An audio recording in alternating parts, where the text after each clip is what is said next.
చెబుతూ చెబుతూ ఒక మాట అన్నాడు 19వ వచనంలో.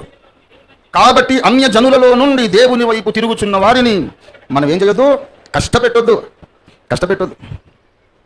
అప్పుడే వాళ్ళు అన్య జనుల్లో నుండి దేవుని వైపు వస్తుంటే నువ్వు కాసులు పగలగొట్టు, నువ్వు బంగారం అంతా తీసేసేయి, లేకుంటే అది చేయండి. వాళ్ళ ఇంట్లో అత్తగారు మామగారు ఇంకా రక్షణ పొందలేదు, భర్త మారలేదు, ఇన్లాస్ ఎవరు మారి, అమ్మాయి ఒక్కరికి కళ్ళు తెరుచుకున్నాయి. వచ్చి సువార్త వింటే నువ్వు చెరువు దగ్గర తీసుకుపోయి గాజులు పగలగొట్టి విధవరాలు చేసినట్టు చేసి పెడితే వాళ్ళు మళ్ళీ రాణిస్తారా? కాళ్ళు కొట్టి ఇంట్లో కూర్చోబెడతారు. వాళ్ళని కష్టపెట్టొద్దురా బాబు అనవసరంగా. ఎలా చేస్తే మిగతా వాళ్ళని కూడా సత్యదేవుని వైపు తీసుకురాగలమో అది చూడాలి. కానీ మీ మొండి సిద్ధాంతాలు మొండిగా బండగా వాదించి ఇంతే. ఒక మూర్ఖ పాస్టర్ గారు అంటారు, ఏమైనా నువ్వు అమ్మాయిని గాజులు పగలగొట్టి అమ్మాయి బొట్టు జరిపేసి ఆమెను తెల్ల చీర కట్టుకొని విధవరాలిగా గుండె ఒకటి తక్కువ.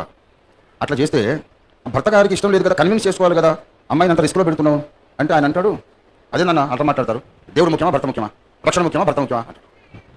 ఎంత స్టూపిడిటీ అది. భర్త ముఖ్యమా దేవుడు ముఖ్యమా అంటే, దేవుడు వచ్చేమో సంసారం చేయడు, ఈ భర్త ఏమో పరలోకం ఇయ్యడు. ఇద్దరు కావాలి. ఈ లోకంలో బ్రతకడానికి భర్త కావాలి, పరలోకానికి వెళ్ళడానికి దేవుడు కావాలి. నాకు భర్త కంటే దేవుడే ముఖ్యం, నన్ను వదిలేసి అంటే రక్షణ పొందిన నాడులందరూ దేవుడిని పట్టుకొని ఆయనే నా భర్త అని చెప్పేసి ఈ లోకంలో భర్తను వదిలేసి తిరగాలనా? ఎంత తెలివి తక్కువ వాదన. అసలే సామాజికంగా ఆడోళ్ళు బలహీనులు. ఒంటరి ఆడది ఎక్కడన్నా ఉంటే పనికి మన మృగాలు వదిలేస్తారా? ఎవరైనా వదులుతారా? ఎంత రిస్క్ అది. కాబట్టి అలాంటి మూర్ఖమైన ఆలోచన దేవునికి ఇష్టము లేదు. అసలు తరతరాలు 4-5 తరాల నుండి రక్షణలోనే ఉన్న కుటుంబాలు అనుకోండి, వాళ్ళకు ఇబ్బంది లేదు, వాళ్ళు క్రైస్తవ పద్ధతిలోనే ఉంటారు.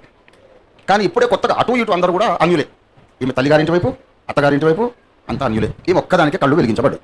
యేసయ్య రక్ష కూడా అర్థమైంది. ఇటు అమ్మకి అర్థం కాలేదు, నాన్నకు అర్థం కాలేదు, అత్త మామలకు అర్థం కాలేదు, భర్తకు అర్థం కాలేదు. ఇప్పుడు ఏం చేయాలా? నాకు మీరు అందరికంటే నాకు దేవుడు ముఖ్యం, నన్ను వదిలేసేయండి అని అంటే ఏంటది? ఆమె లైఫ్ తర్వాత ఏం కావాలి?